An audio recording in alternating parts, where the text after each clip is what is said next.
Hi అండి, అందరికీ నమస్కారం. Welcome to my YouTube channel. ఈ వీడియోలో అయితే ఏపీలో కింది స్థాయి ఉద్యోగులపై అయితే ప్రభుత్వం తీరు దారుణంగా అయితే అంటున్నారండి. సో వరుస దాడులు అయితే జరుగుతున్నాయని అయితే అంటున్నారు. సో ఆ వివరాలు అయితే ఈ వీడియో చేస్తున్నాం. వీడియో అయితే ఎక్కడైనా స్కిప్ చేయకుండా ఎండ్ వరకు అయితే చూసేయండి. రాష్ట్రంలో కింది స్థాయి ఉద్యోగులపై ప్రభుత్వం తీరు అయితే దారుణంగా ఉందని అయితే అంటున్నారండి.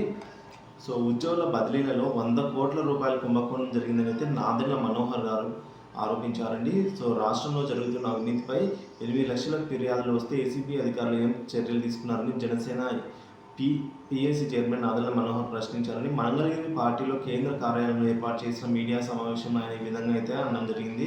ఈ విధంగా కింది స్థాయి ఉద్యోగులపై దాడులు మాత్రమే ఏసీబీ ఉపయోగించుకుంటోంది.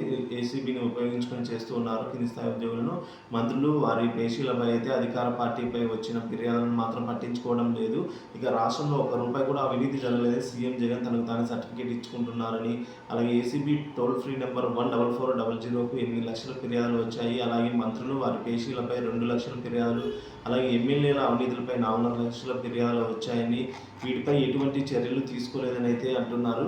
సో ఏదైనప్పటికీ కూడా కింది స్థాయి ఉద్యోగులు వాళ్ళు మాత్రమే ఏసీబీని ఉపయోగించుకొని దాడులు నిర్వహిస్తున్నారు. ఈ విధంగా 100 కోట్ల రూపాయల కుంభకోణం జరిగి ఉంటే కింది స్థాయి ఉద్యోగులు మాత్రమే పట్టించుకున్నారు, పై స్థాయి ఉద్యోగులు పట్టించుకోవడం లేదని అయితే నాదెళ్ల మనోహర్ అంటున్నారండి. సో ఇంత అవినీతి జరుగుతున్నా కూడా జగన్ తనకు తానే ఎటువంటి ఒక్క రూపాయి కూడా అవినీతి జరగలేదని క్లీన్ చీటీ ఇచ్చుకుంటున్నారని కూడా ఈ విధంగా ఎద్దేవా చేశారు. ఇదండి ఇప్పటి వరకు మనకు అందిన తాజా సమాచారం. ఇన్ఫర్మేషన్ నచ్చినట్లయితే ఒక లైక్ చేయండి. ఇలాంటి ఇన్ఫర్మేటివ్ వీడియోస్ కోసం మన ఛానల్ తప్పకుండా సబ్స్క్రైబ్ చేసుకుని అప్డేట్స్ అయితే ఫాలో అవుతున్నాను. Thank you for watching this video.